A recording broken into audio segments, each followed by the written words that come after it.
Welcome to this video on the VCAA Mathematical Methods Exam Paper 2, Technology Active. In this session, we work through step-by-step solutions to the short answer questions, share helpful exam strategies, study tips, and powerful calculator techniques. If you are looking for the multiple choice solutions, have a look in the description below and you'll find a link. This video is produced with the permission of the Victorian Curriculum Assessment Authority and is subject to copyright. The VCAA does not endorse or make any warranties regarding this resource. I have already saved my file with the multiple choice solutions, so I've started a new document for the short answer questions. Question 1. For this section of the exam, it may be helpful to pause for each component of each question. So, pause the video now and give part A a try. We are provided with a definition for a polynomial, where some of the factors include a parameter A. Part A is relatively straightforward, it's just a simple application of the null factor law. You really don't need your calculator for this component.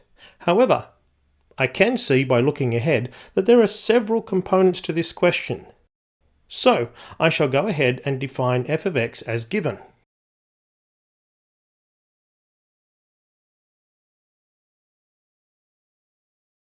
Solving f of x equal to 0, or finding the zeros, returns the obvious solutions.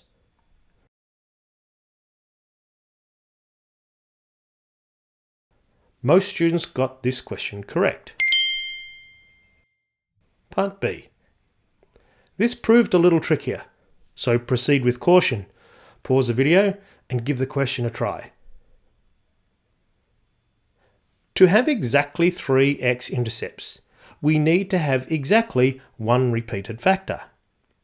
Not all the factors operate independently.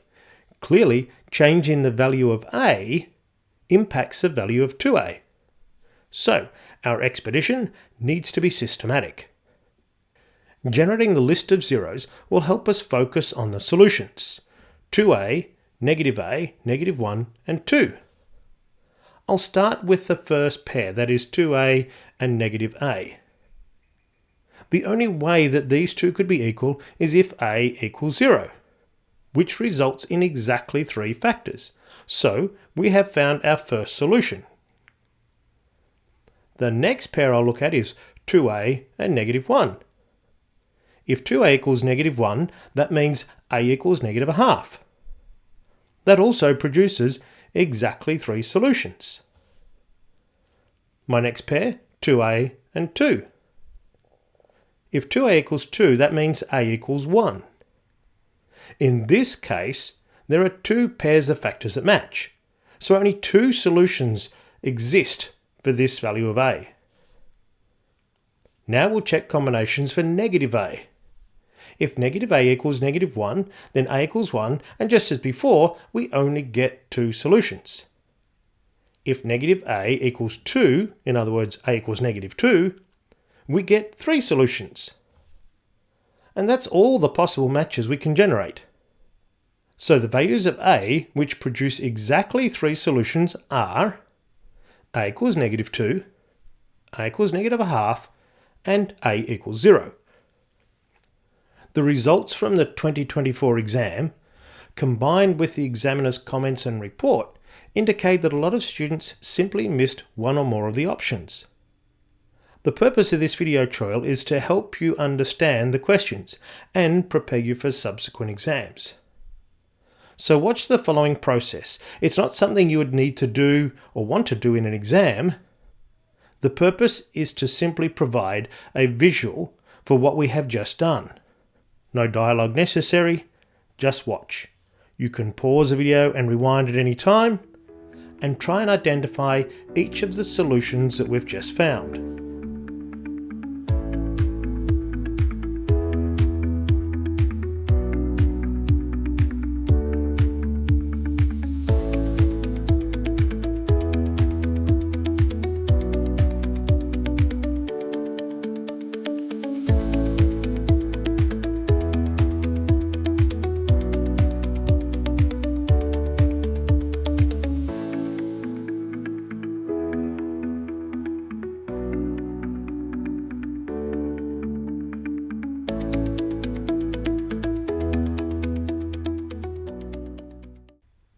Question B, Part 2.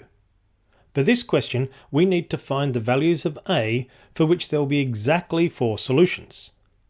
Think about your answers to the previous question and the visual. Then pause the video and give the question a try. We need to exclude all the answers from the previous question, the ones for which A produced 3 solutions, and the situation where A produced only 2 solutions. For all other values of A, we get 4 solutions.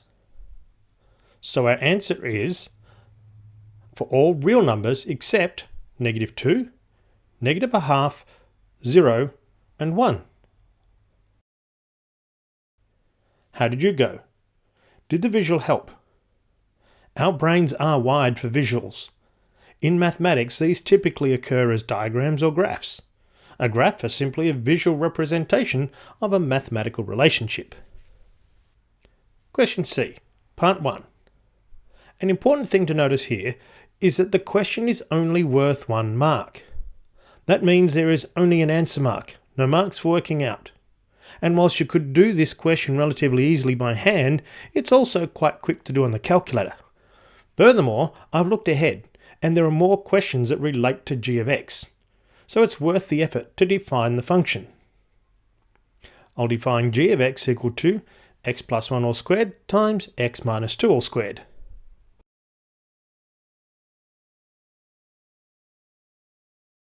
I'll use a shortcut to find the derivative, and we're done. That question was done particularly well. Question C, Part 2. Now, before you start pressing buttons, think about the shape of this curve. That is, think about it visually. From the function definition, you should be able to define precisely where 2 of the turning points are located, and whether or not these are local maximums or local minimums. You should also be able to visualize another turning point, and have some idea of the x-coordinate. With all this visual in mind, it helps provide an expectation for the respective answers, which reduces the likelihood of making a mistake. Now, press the pause button and give the question a try.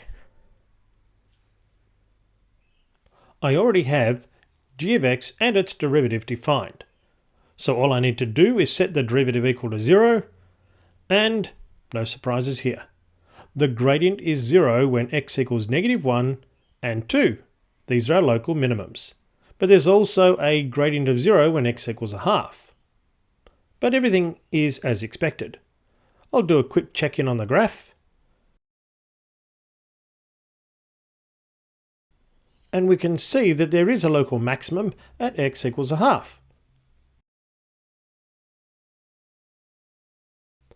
I'll head back to the calculator application and substitute in x equals 1/2 to g of x to get 81 on 16. Notice that I have an exact value.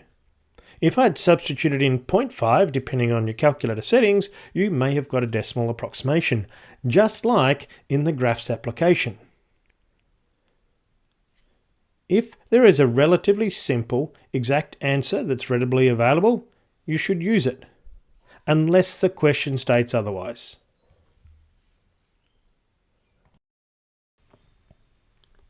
Question C, Part 3. Once again, think about the graph. Where is the gradient greater than 0?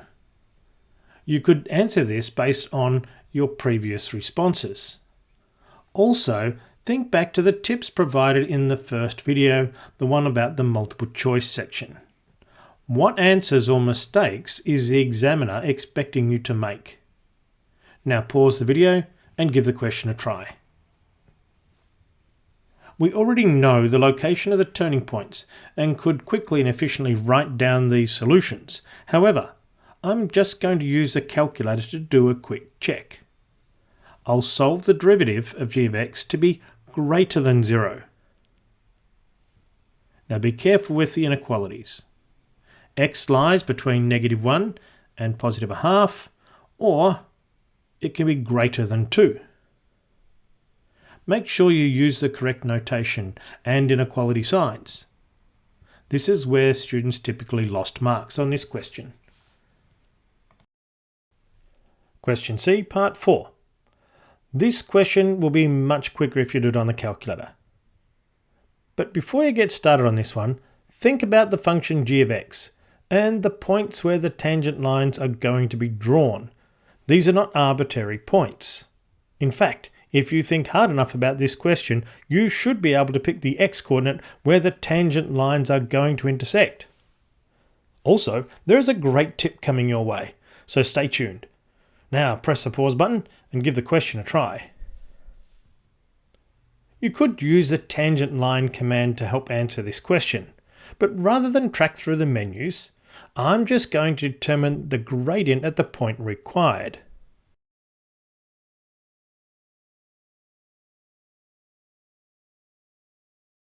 In the very next line, we can define the tangent. And here's my great tip.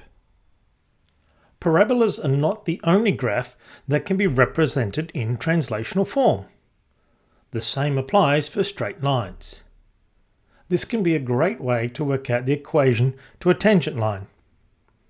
Suppose we want to work out the tangent for some curve f of x at the point a, f of a. Simply work out the gradient at a, and then the tangent becomes f dash of a times x minus a plus f of a. I'll use this approach here. Starting with the gradient when x equals negative root 3 plus 1 over 2. We get a gradient of 3 root 3. So therefore, the tangent line, which I'll define as t1 of x, is equal to 3 root 3, our gradient, multiplied by x minus the x-coordinate that we're translating by, plus f of the same value. And we can do the same again for the second tangent, which I'll define as t2.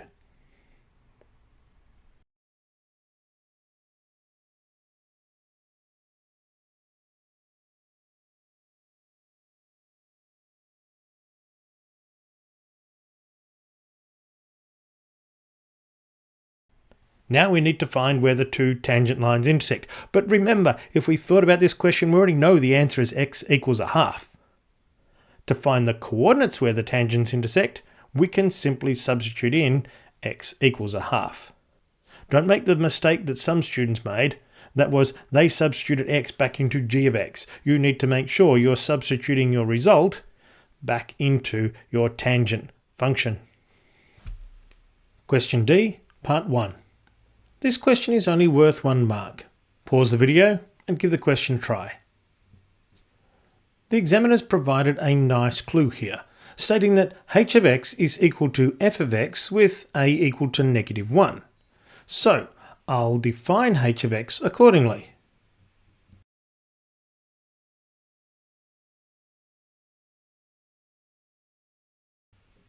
From the symmetry of the function, we can deduce that the local maximum will be at x equals 0, but it doesn't take long to check. Substitute in x equals 0, and we get the coordinates of the local maximum being 0, 4. From our previous answers and the requirements for this question, we need to move the graph so that this point is located at half, 81 over 16. So we'll start with the horizontal translation of a half, which is acting on the input, followed by a vertical translation, which will be equivalent to 81 over 16 minus 4, which is 17 over 16, and that's acting on the output. Now, we have a great opportunity to check our answer. So I can lock in a full 1 mark. Now let's have a look how well students performed on this question. Question D, Part 2. Based on the 2024 results, this is a question where you will want to watch the demonstration first. Pause and rewind as necessary, and then give the question a try. The demonstration does not reveal specific translational quantities. That will come later. Remember, this video is designed for reflective purposes. Sorry about the translation pun. It is designed to help you prepare for upcoming exams where similar questions have a remarkable tendency to reappear. To begin, I'll insert the axis of symmetry on g of x. The local maxima is on this axis of symmetry, and the local minima are 1.5 units either side. This is important, and we know this from previous questions. Now look at h of x. From the previous questions, we know that the local maxima and the axis of symmetry is on the line x equals 0, which is also important. The examiners have been leading you through this problem step by step. It also makes sense for the first step in the solution process to perform a horizontal translation. The local minima now need to be aligned. This can be achieved by a dilation. When you try this part for yourself, think about the location on f of x and on h of x, and whether that dilation is in the x direction or the y direction. It will also help if you think about scaling an object, for example, say one that's 5 units in size up to one that's 7 units in size. You'd first divide by 5 to make it a 1 unit, and then multiply by 7. Obviously these numbers are different, but you get the idea. Other things to keep in mind here are that we're operating on inputs, and that the dilation is occurring after this first translation. The final step is to translate h of x in the positive y direction. Again, the examiners have been providing breadcrumbs along this path. It's just like an escape room, but perhaps not as much fun. Remember also, the vertical translation is acting on the outputs. And we're done. Now it's your turn. Pause the video and give the question a try. The first step is to perform the horizontal translation. From previous questions, we know this to be half a unit in the positive x direction. We're acting on inputs, so we'll graph h of x minus a half. The next step is a dilation. The local minima on f of x are 3/2 units from the axis of symmetry, and root 2 on 10 units either side for h of x. This gives us 3 on root 10 as the dilation factor. This is acting on an input, so that becomes root 10 on 3 in our function.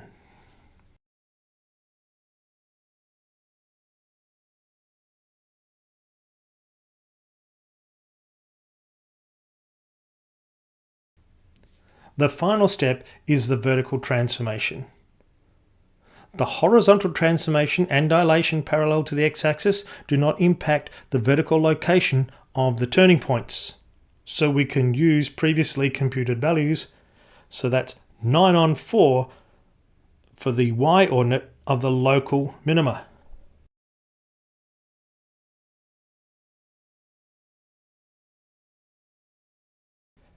And a word of advice, make sure you stick to exact values.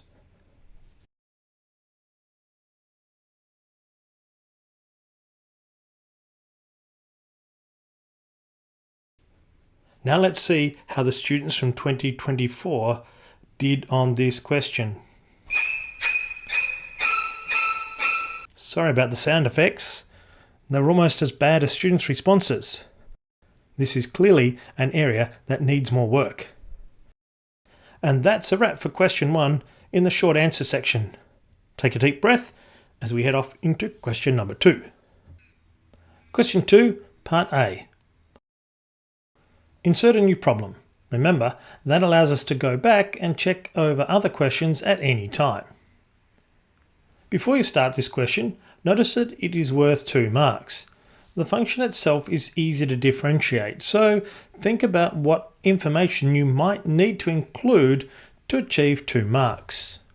Pause the video and try the question. I'll start by defining the function.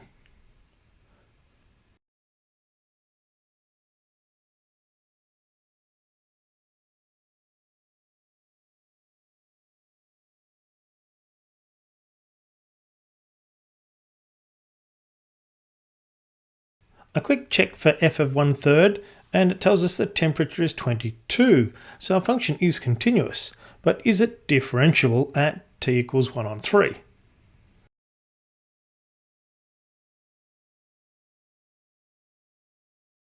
The gradient to the left of this point is 30. The gradient to the right is 0. So the function is not differentiable at t equals 1/3.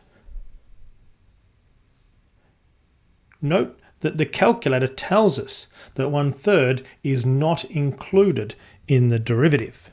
This is where your marking scheme comes in. Part B. Following on from the previous question, and noting that there is only 1 mark allocated to this question, means that we're looking for an answer mark only. It's an average rate of change question, so pause the video and give the question a try. All we need to calculate is f of a half minus f of 0 divided by a half. So 20 degrees Celsius per hour is our average rate of change. Make a quick check back over the units of time, and yes, time is being measured in hours and requested in hours, so that's it. Part C. We have a new model for the temperature. G of t equals 22 minus 10 e to the power of negative 6t for t greater than or equal to 0. Again, it's a 1 mark question. It would certainly be quicker to do this question by hand, but looking ahead, once again, we will need these calculations further on, so you might as well go ahead and define G of t. Pause the video and give the question a try.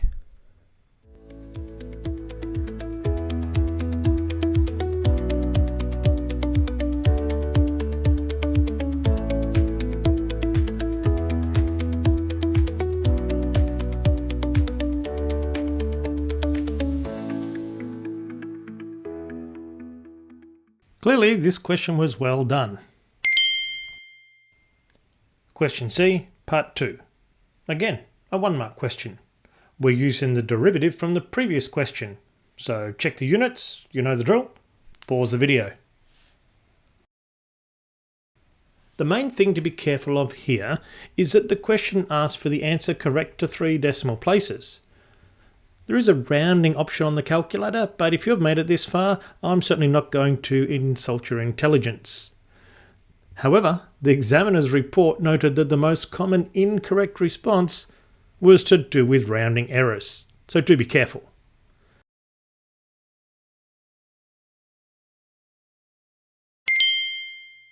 Now, before we move on to the next question, take a moment to think about question 2 so far. Collective responses have been excellent. This highlights how important it is to progress through the exam and not get stuck on a single question. Move ahead and return to those challenging questions when you're done, because you certainly don't want to miss out on some of these sorts of questions. Part D. This question may look really simple, but only 63% of students got it correct. So before you hit the pause button, see if you can pick the part that students got wrong.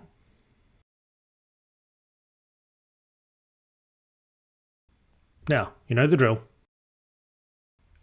We can solve f of t equals g of t on our restricted domain, but remembering we only want answers in the first hour.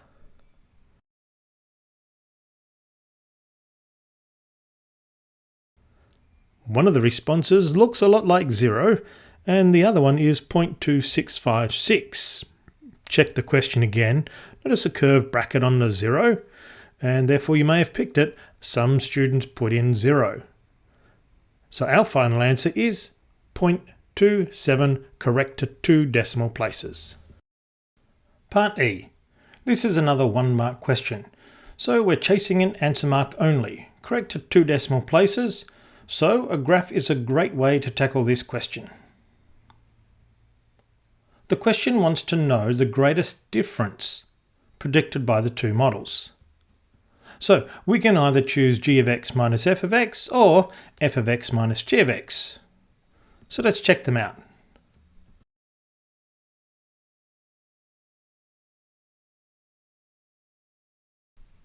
I'll use the zoom box to get a little closer.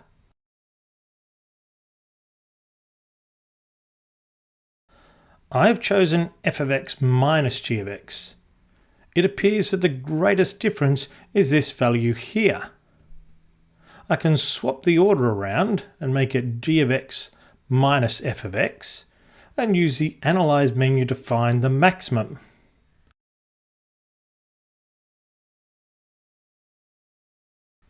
It occurs at the point 0.1155, 1.534. So let's just check back on the question. It's asking for when this maximum occurs, not the maximum value. So the answer correct to 2 decimal places is 0.12 hours. And given that time was measured in hours in the question, it's best to stick with this unit. The surprise here is how few students got this answer correct. 71%, that's nearly 3/4. What mistake do you think these students made? Part F. This is a show that question, so there's no button pressing here. For the function to be continuous, we need both parts of the piecewise function to be the same when t equals 0.4. Approaching from the left, we have a constant value of 1.5. And from the right, 0.3 plus a times e to the negative 10 times 0.4. So 1.5 equals 0.3 a e to the negative 4. So a equals 1.2 divided by e to the negative 4, which is the same as 1.2 e to the power of 4 as required. Question F, Part 2. In this question, we are asked to find how long it takes to use 0.5 kilowatt hours of energy. We are told that the amount of kilowatt hours can be determined by calculating the area under the graph. Interestingly, Part 3 of this question is quite similar. So we need to think about how these two questions might differ. The first part refers to an area that occurs in the first component of the piecewise function.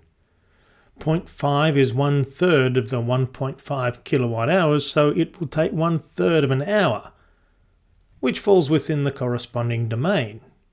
Of course, you can use the calculator. I'll start by defining A from our previous question. And now, the piecewise function.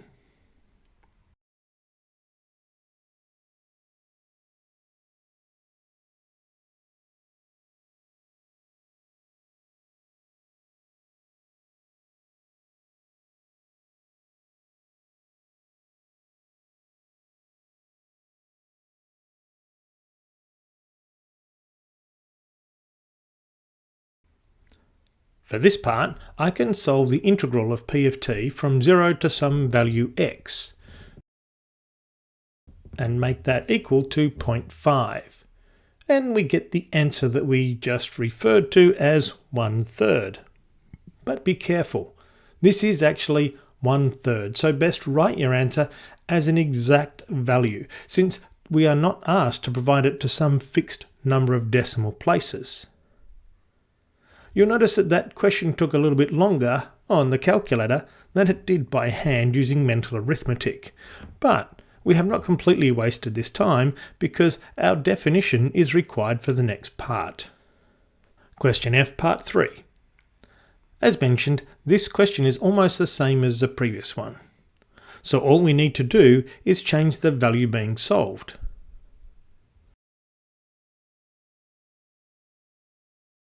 And we get an answer of 1.33. But be careful. The question asks for the answer correct to 2 decimal places. In fact, this isn't 1 1/3, so no need to find an exact value here. The answer is just 1.33. Wait a minute. This question is worth 2 marks, so it's likely that we need to include more than just an answer. So I'll include how I formulated the problem using the integral. It's what's referred to as a method mark.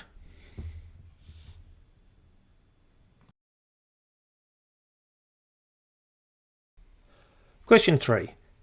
In this question, we are required to find the equation to a cubic function that models some sales figures over a 12-month period. We are only provided with information about 2 points, and we are required to find 4 parameters. The secret to this problem is realizing that the 2 points are turning points, so therefore we can use information about the derivative to generate the extra equations needed to determine the parameters. So pause the video and give the question a try. The first thing to do on your calculator is to insert a new problem. More about this later. Insert a calculator application, then define the function p of t, at cubed plus bt squared plus ct plus d, and now define the derivative. I'll call it g of t.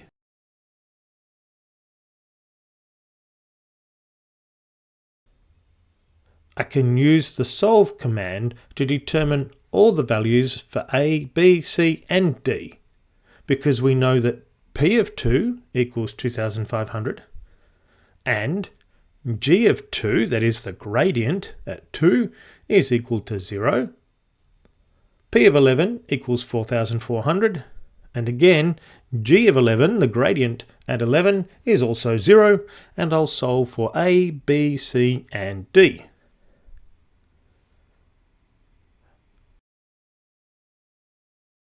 We get a equals negative 5.21,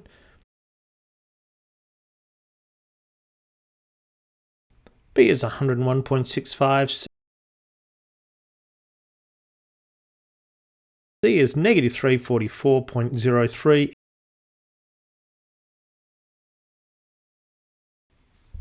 d is 2823.18. This question is worth 3 marks, so you must include some working out. The information that we've covered so far on the calculator would be sufficient, but you may also want to check your equation using the graph.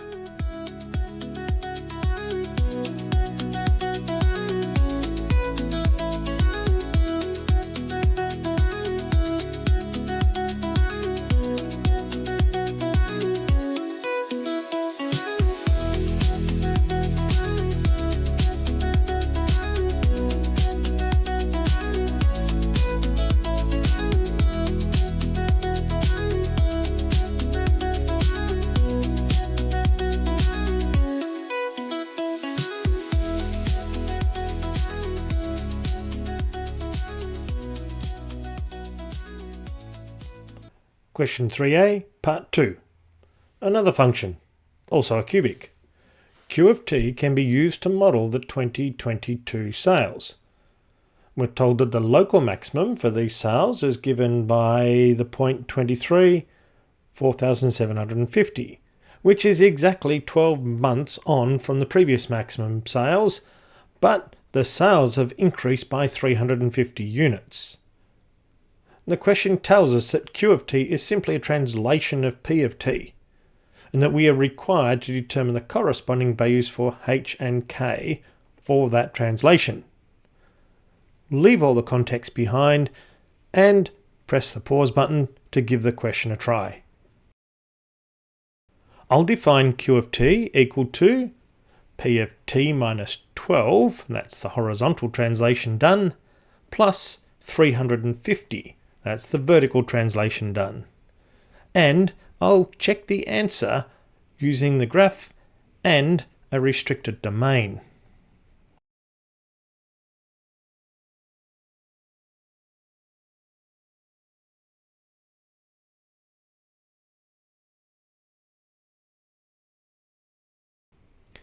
My graph seems good except for this weird part about the fact that they don't align, but other than that, I'll check off my answers and say that H equals 12, K equals 350. A mark in this case was awarded for the correct value of H and also the correct value for K. Part B. A new model is created for the sales data. This one involves some trigonometric functions. The question requires you to complete the graph. Of course, you can check the graph using your calculator, but look at the number of marks allocated to the question and think about the sorts of things that you will need to include in your answer. Press the pause button and get sketching. I'll start by defining the function.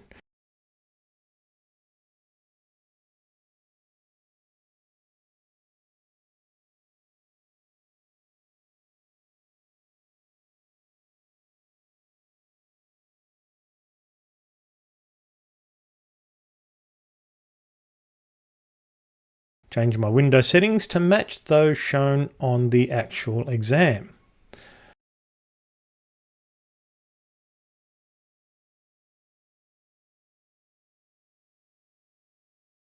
And then graph this new function.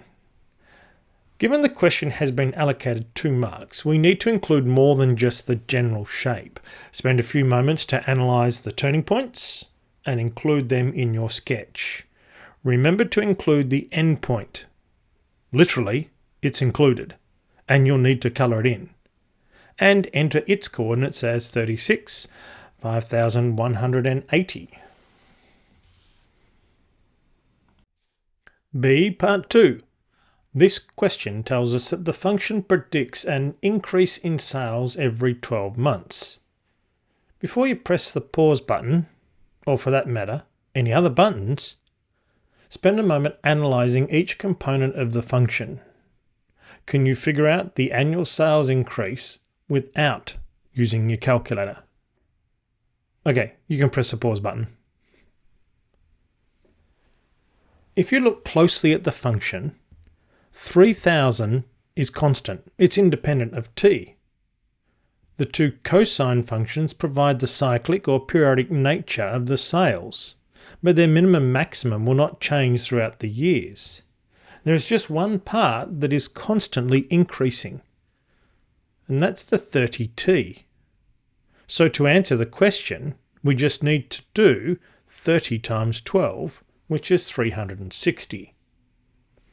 Of course, you could do it on the calculator by calculating f of 12 minus f of 0, or f of 24 minus f of 12, and take a moment to think about any other 12-month period, say for example f of 13 minus f of 1. This question was worth just 1 mark, but only 60% of students got it correct. The most common incorrect answer was 30. What mistake do you think those students were making? Question B, part 3. This question is relatively straightforward. 1 mark. Determine the derivative. Just make sure your calculator is set to radians and you're ready to go. It's not surprising to see that almost 80% of students got this question correct.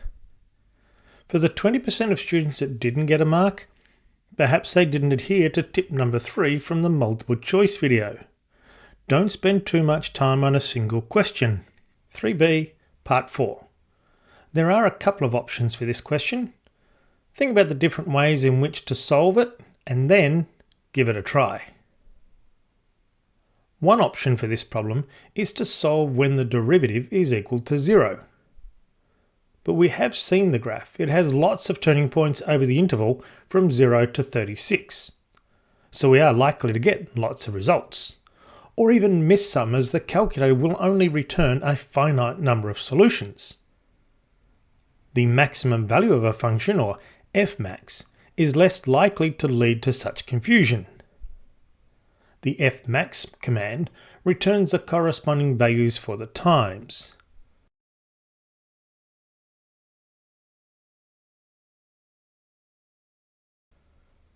This gives us one of the 2 marks for this question. The maximum value gives us the 2nd mark.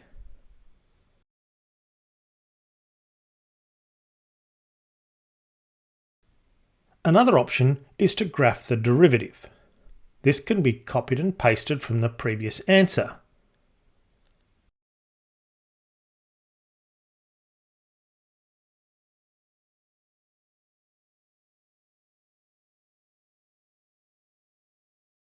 Set up a suitable viewing window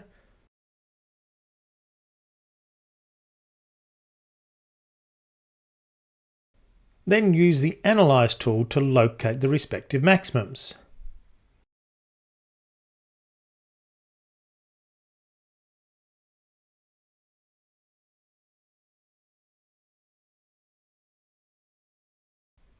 The advantage of this option is you get both time and the maximum rate of change, plus a visual confirmation that you have collected the right answers, and all the answers. So where did students go wrong? Possible scenarios include finding the maximum value of the function rather than the maximum rate of change, or perhaps substituting the correct time into the wrong function, and even rounding too early, because the question asked correct to 1 decimal place. And that wraps up question 3.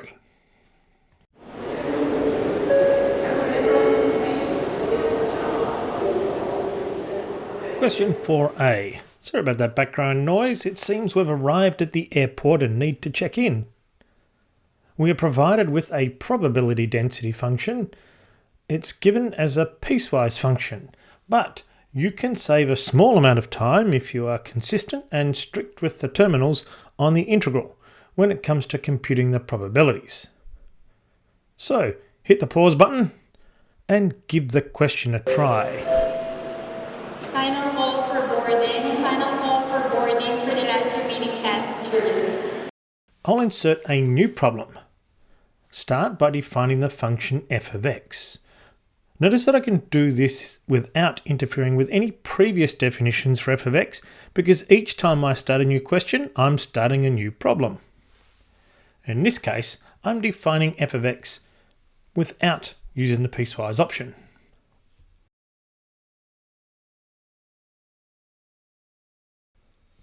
The probability of luggage classified as heavy is the integral from 23 to 30. Obviously, they're not talking about my luggage. And this question was done pretty well. 4b, part 1. In this question, we are required to calculate the mean. That should be on your formula sheet, so go ahead and give it a try. To calculate the mean of a continuous probability density function, we need to work out the definite integral across the range of values for the random variable x, and of course multiply x by f of x in the integral. It's a little odd that more students got this question correct than the previous one. Question 4b, part 2. In this question, we are required to calculate the standard deviation.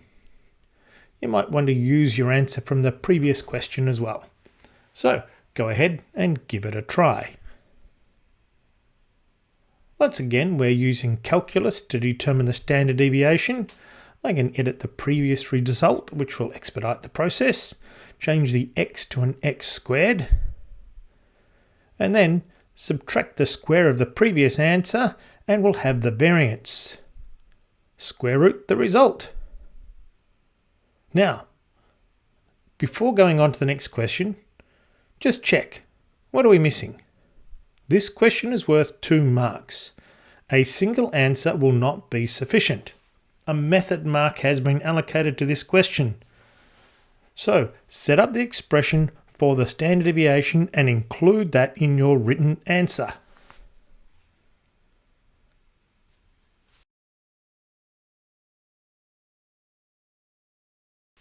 (4b) Part 3. In this question, we are required to calculate a conditional probability. The reduced sample space corresponds to checked luggage that is greater than the mean weight. Think of it like this. The person checking in the luggage in front of you has one of those enormous suitcases that they struggle to lift. Chances are that case is probably overweight. So, give the question a try. The probability that a bag is more than the mean and more than 23 kilograms, i.e. overweight, is the same as the answer we got to part A. However, we need to divide this quantity by the reduced sample space. That is, the proportion of bags more than the average weight, which, if you recall, we calculated in part 1. Notice that once again, this is a 2-mark question, so you will need to include the expression for the conditional probability as well as your final answer to be awarded 2 marks. Question 4C. Read this question carefully. It actually provides an answer to a previous question. This is a show that question for 1 mark. So we need to show the probability that 2 bags are overweight is equal to 0.027. We are told that only 50% of travellers check in 2 pieces of luggage, and that the probability of any one bag being overweight is 0.234. So you could draw a tree diagram, but we're only really considering this one branch.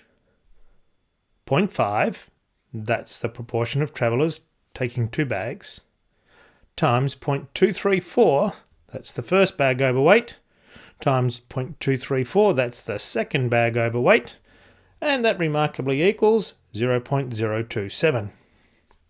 This might seem obvious now, but as I mentioned in the multiple choice video, this is called confirmation bias. In 2024, almost 2/3 of students got this question wrong. This is why it is important for you to continue pressing pause and trying the questions as you go, so you know for sure how you are going.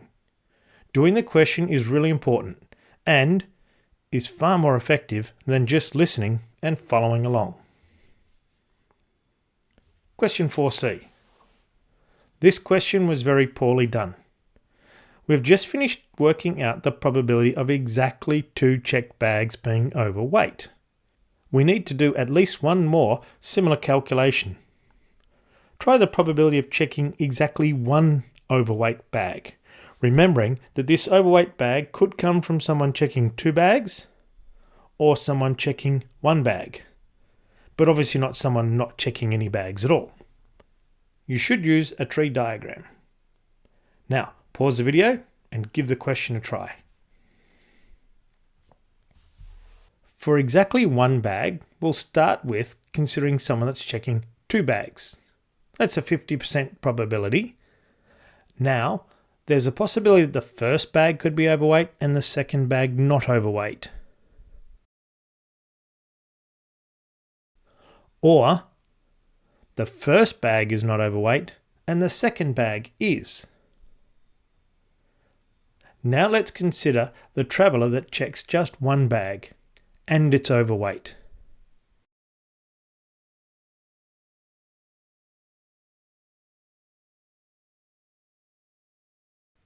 That gives us a total probability of 0.273.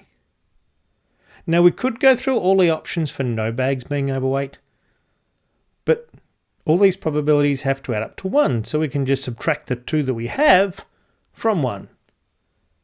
Now only 11% of students got this question correct. How did you go? Remember, this video is about providing feedback. If you got this question wrong, make a note that you need to do more questions just like this one. Question 4D. We have a random sample of 35 pieces of luggage. P hat is a random variable that represents the proportion of overweight luggage. We are asked to find the probability that P hat is greater than 0.2, correct to 3 decimal places. From the previous question, we know that the probability of an overweight bag is 0.234, or not being overweight is 0.766. In this sample of 35 bags, what does more than 20% look like? Pause the video and try the question. Bags are either overweight or not overweight. We need more than 7, that's 20% of 35, in our sample to be overweight. This is a binomial probability, so we can use binomial CDF to compute this quantity. But notice that this is a 2-mark question, so you will need to show the expression for calculating this probability, at least in some form.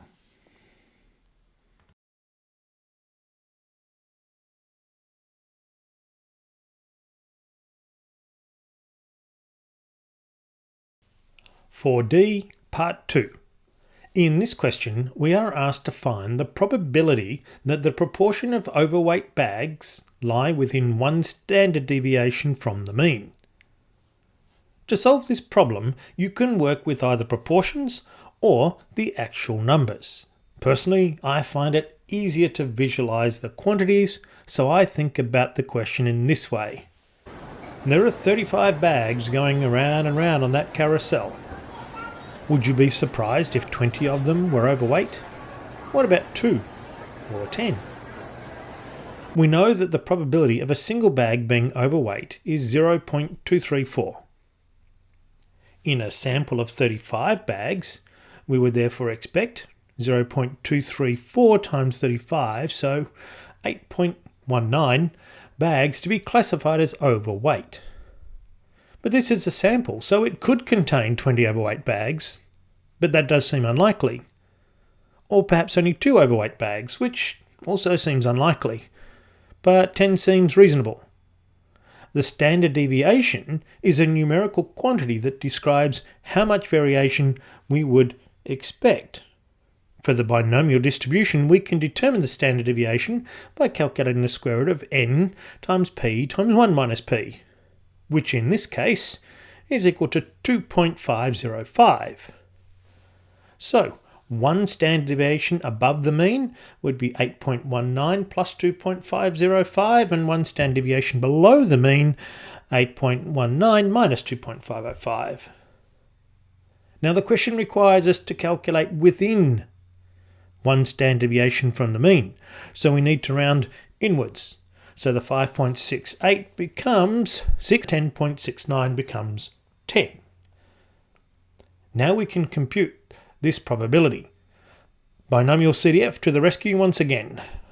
We use 35 for our sample size, 0.234, and between 6 and 10 inclusive number of bags, and we get a probability of 0.684, correct to 3 decimal places.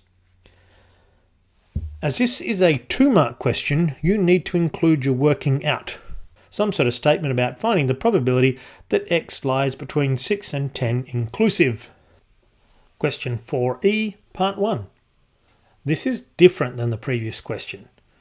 In this situation, you are standing at the baggage carousel, but you don't know the proportion of bags that are typically overweight.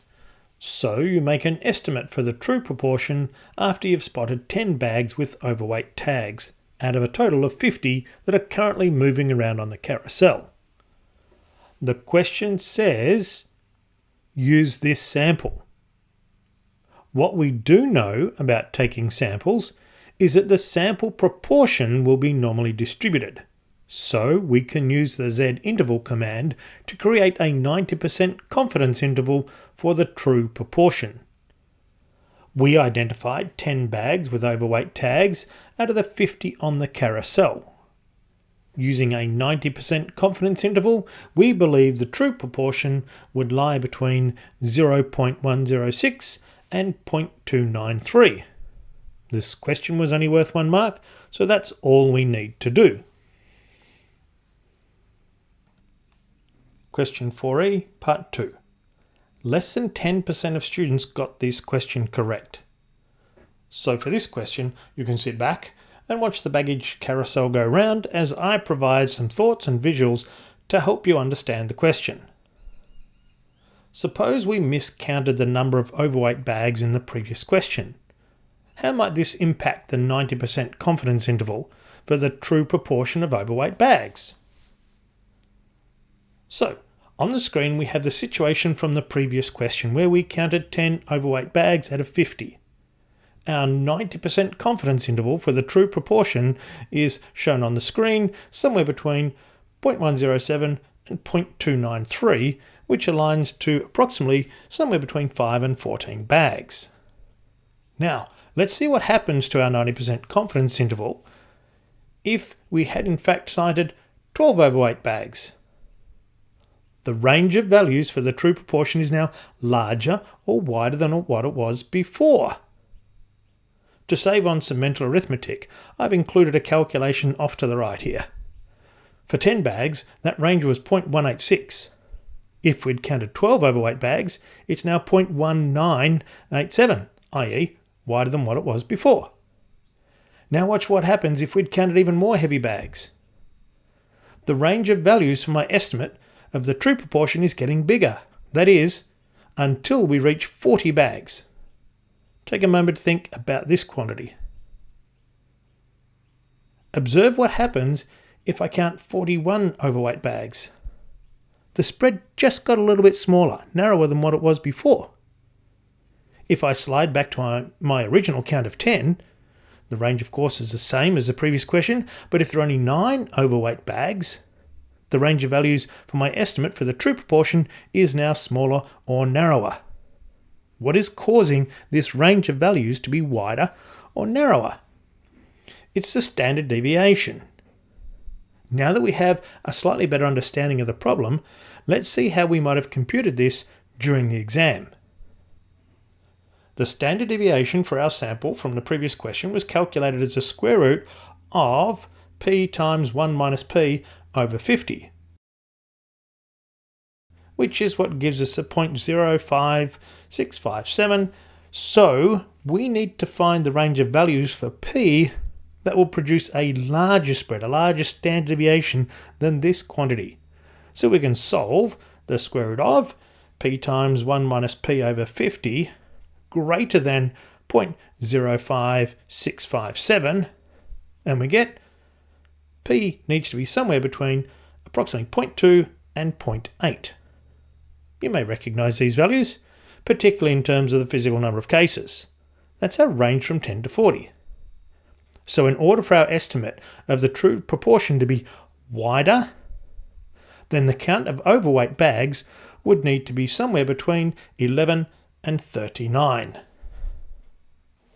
Question 5, Part A. We are provided with two functions, f of x equals sine x and g of x equals sine 2x. The first part asks us to find the local maximum over the domain from 0 to pi on 2. Press the pause button and give the question a try.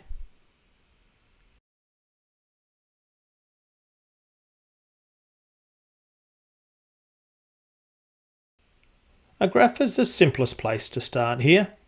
I'll match the window settings shown in the question and graph g of f of x. Make sure you get that round the right way.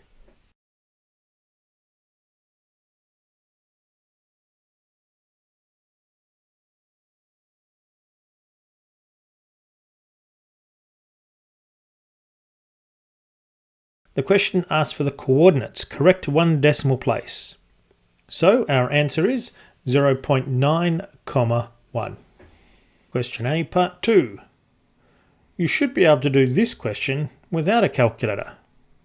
Go ahead, press the pause button and give the question a try. The function is periodic. Based on the graph and the function definition, a reasonable guess would be a range of 2, that is from -1 to 1 inclusive. But of course it's easy to check. Part B, Question 1. We are asked to find the derivative. It's 1 mark, but just be careful. Read the question carefully. We're looking for the derivative of f of g of x. But what have we been working with so far?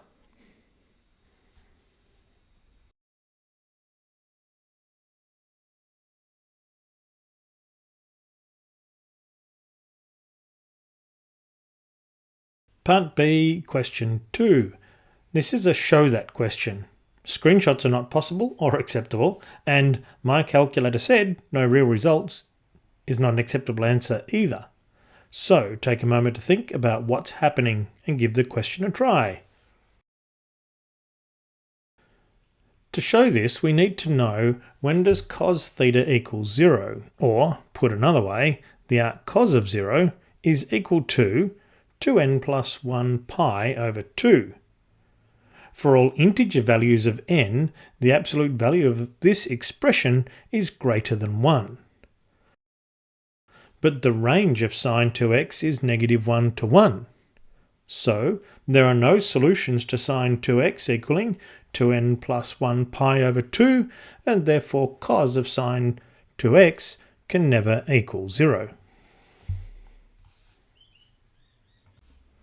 Part B, question 3. We need to find the x values for the stationary points of f of g of x between 0 and 2 pi inclusive. But before you press the pause button, think about the question number. We are still doing question B. So how does this question relate to the previous part?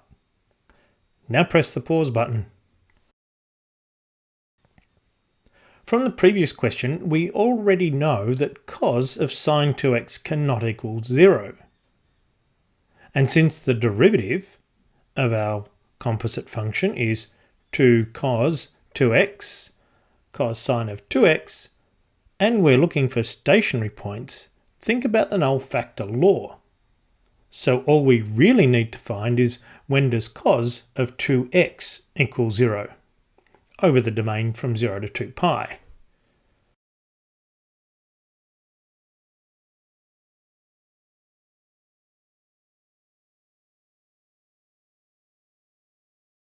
For that, we get 4 solutions: pi on 4, 3 pi on 4, 5 pi on 4, and 7 pi on 4. Question B, part 4. We're still doing part B, and you should notice that the question does not specify the number of decimal places required, so proceed with caution. Now hit the pause button and give the question a try. In the previous section, we found solutions for the stationary points. We can substitute these values to check the range.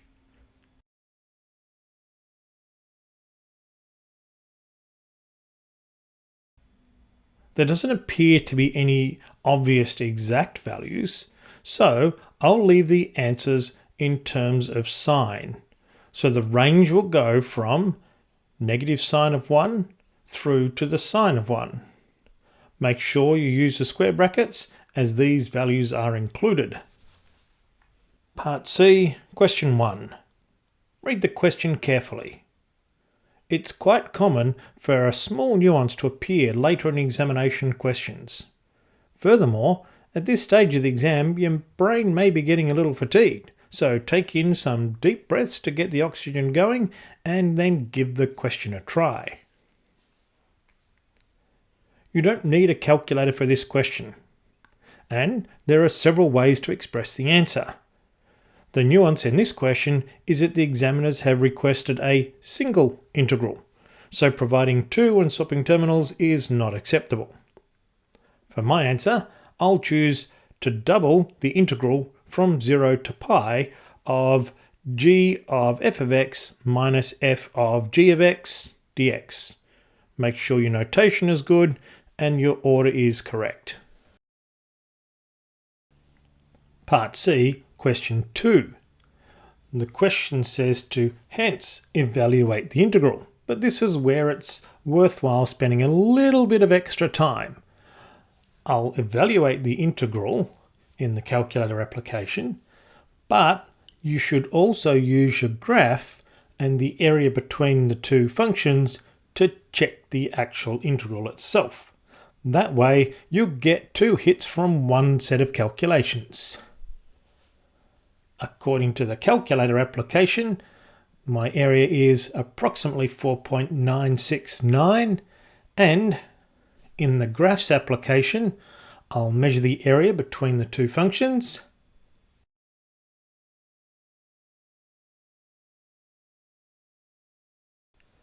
And then I'll store that area in area and return to the calculator application, double it,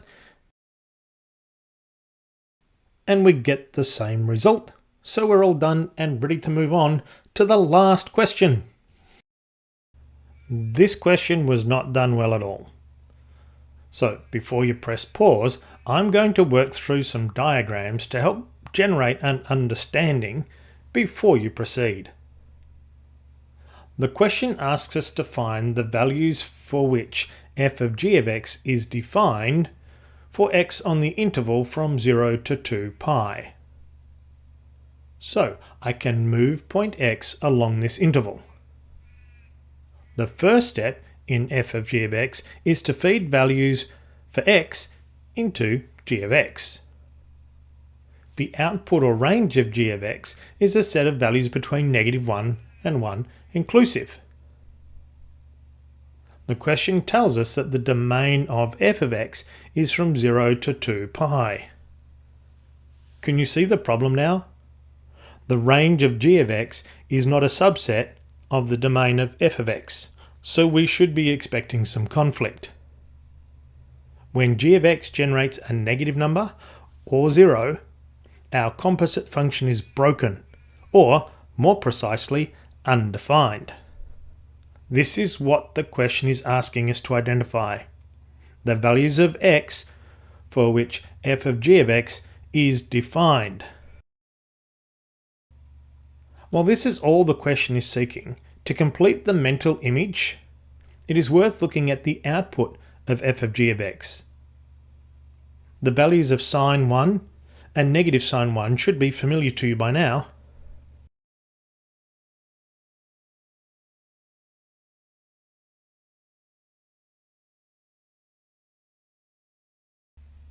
A more familiar way to look at this is to study the graph. The top graph is g of x. The domain is highlighted in red. The graph provides a visual representation of the mapping. I have placed a number line off to the right to highlight the range of g of x.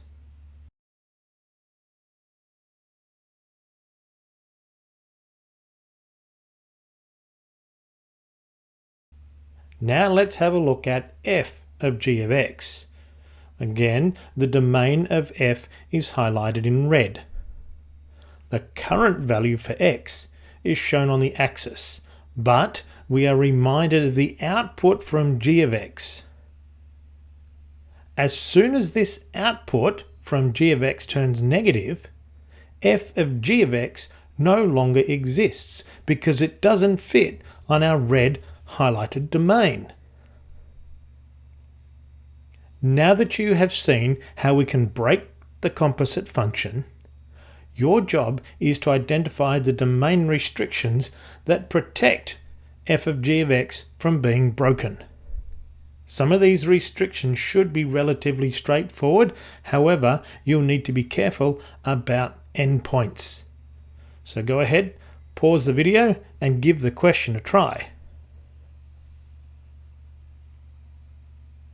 So, the answer to our last question: x is between 0 and pi on 2, but does not include those endpoints, or between pi and 3 pi on 2, and again doesn't include those endpoints. Well, that's a wrap for the 2024 VCE Methods Paper 2 Short Answer Questions. If you haven't done the multiple choice questions yet, there's a link coming up, or you can check the description below. You can also check out the student section of the Texas Instruments Australia website, where you'll find lots of other tutorials and question sheets complete with answers. If you found this video helpful, give us a thumbs up. Good luck on your journey and your exams.